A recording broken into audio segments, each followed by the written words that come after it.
Jaka Somara, warga Lorong Jaya Laksana Kelurahan 34 Ulu, seberang Ulu 1 Palembang, tewas setelah dikeroyok satu keluarga tetangganya menggunakan senjata tajam. Korban mengalami luka tajam di tubuhnya.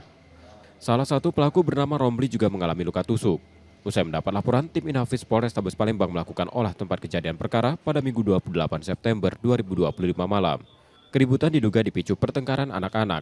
Peristiwa bermula saat korban mendatangi rumah pelaku karena tak terima keponakannya dianiaya anak pelaku. Cekcok mulut berujung perkelahian hingga korban tewas.